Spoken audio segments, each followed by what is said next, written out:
So how would you feel if your medical ailments, your bank details and your intimate text messages were available to buy for less than the cost of a couple of DVDs? A Channel 4 News investigation has revealed that two of the UK's largest pawnbrokers are selling mobile phones loaded with deeply personal information, despite telling customers they'd been wiped.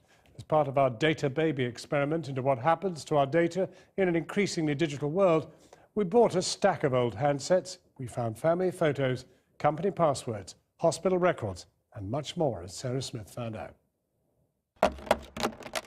More than 10 million mobile phones are dumped, sold or recycled in Britain every year. Their owners clearly have no idea how much of their personal information can still be siphoned out of these used handsets. Information that's not just private, sometimes embarrassing, but also potentially very valuable. We've discovered that even if you think all your personal data has been carefully wiped from your mobile phone before you get rid of it, it's actually remarkably easy for somebody to extract from your old handset the most intimate information about you. If you've ever sold an old phone through a shop like CEX, you might not have realised that anyone who buys it could look through your photos, check your browsing history and read your text messages, even if you think the data has been deleted or you've hit the factory reset button. We've bought 3 second-hand phones from this shop in Cheltenham. They told us they'd completely wiped all the personal information off them, but we're going to put that to the test. The most secure location we could think of to take the phones to and have them analysed was Churchill's Cabinet War Rooms in London. This is the underground bunker that sheltered the great man and his cabinet during the Blitz. The rooms are exactly as they were left in August 1945, with the addition of some waxworks officers. These old Bakelite phones used to keep the cabinet updated on the minute-by-minute progress of the Second World War. This used to be the most secure telephone network in Britain, here in Churchill's World War II bunker, so it feels like the perfect place to bring all of our 21st century mobile phones and give them to Glenn, our tech security expert, see what secrets you can find hidden on there. All right. The phones did look like they'd been wiped, but in a matter of minutes, using software anyone can download from the internet, Glenn extracts an astonishing amount of very personal data from several of the phones. So all we're seeing here is the output from the program that I run against the phone.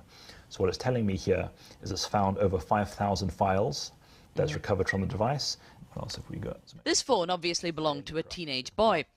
We can read text messages to and from his girlfriend and see what he's been looking at on the internet. Here we see his browsing history. Oh, you can see what websites he's been looking at on the phone. Managed to extract his browsing history, all kinds of, so mostly music, and then a whole... And some sports stuff, which, yeah, we know he's into sports, so you would expect to see that. And some things he shouldn't be looking at.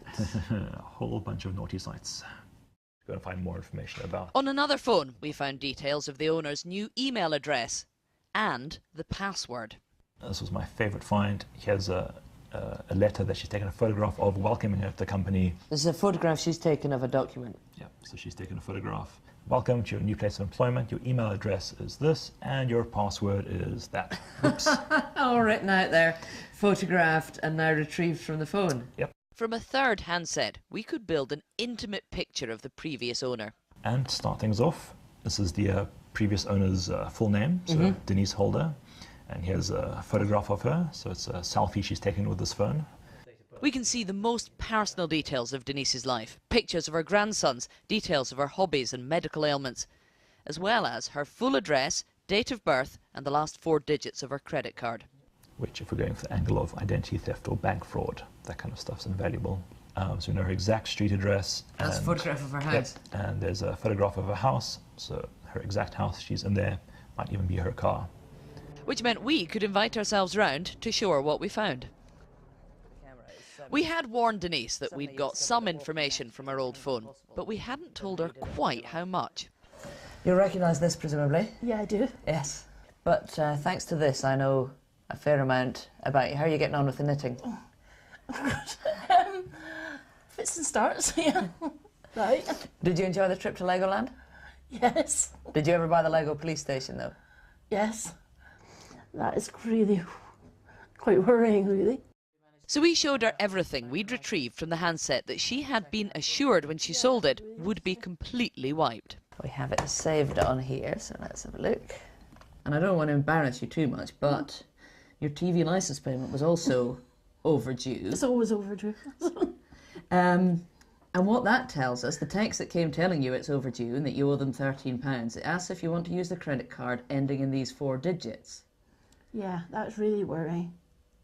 She'd even more to worry about when we showed her contact details, photos and internet searches. Generally, I like life to be quite private. And don't want people to access, or things can be abused so easily. So you don't know. That's why Denise specifically asked for assurances that the shop she sold the phone to, CEX in Cheltenham, would wipe all her personal data. They said they had. As far as I was concerned, the phone wouldn't store that information. And it's all gone. Makes me quite angry at the people at CEX because they're providing a service and not doing properly.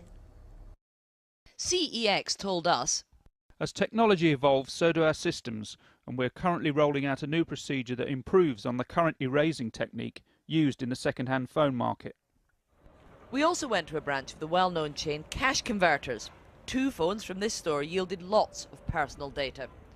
Cash Converters told us, we take data protection extremely seriously. All phones are wiped to a standard level and full factory restores are carried out.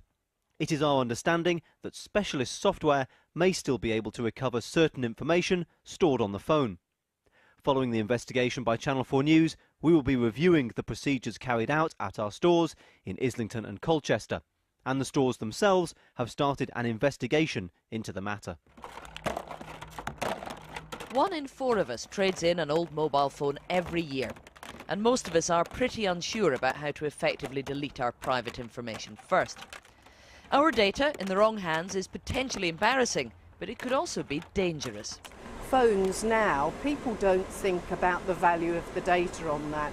So there's a real criminal market for actually exploiting the data on your phones. Thousands and thousands of these phones are traded on a regular basis, and people don't appreciate their data still on that phone when they go to trade it on. So how do you make sure all your personal data really has been destroyed? Even smashing up the handset might not do enough damage. There are programs you can download which will overwrite all of your data, and there are ways of double encrypting the phone. Or you could always just try hitting it really hard.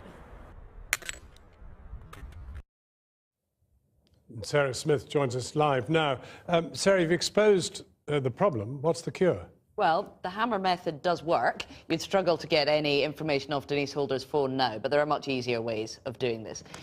If you do want to sell your phone, the safest thing to do is to overwrite all of the data. If you delete it, it's not necessarily gone. If you overwrite it all with gobbledygook, then nobody can access it anymore. That sounds a big job. Well, that's easy enough to do. If you download some software from the internet to your computer and then connect the phone via USB, or if you go into the App Store, you'll find that some trusted suppliers do supply apps that will do this directly on the phone for you. If you've got an iPhone 4S or above, you don't need to worry, they're encrypted by default. And if you've got an Android phone, you can go into the settings and find a way of encrypting it, but it might make the phone run a little bit more slowly. And is anyone going to do anything about the shops that sold us these phones? We've spoken to the Information Commissioner's office. They say tomorrow morning they're going to get onto the shops and ask them how they're going to update their procedures to make sure they really do wipe the phones properly. But they also say we've all got to take responsibility ourselves for our own private data. We've got to do what we can to make sure it's being kept safe. Sarah Smith.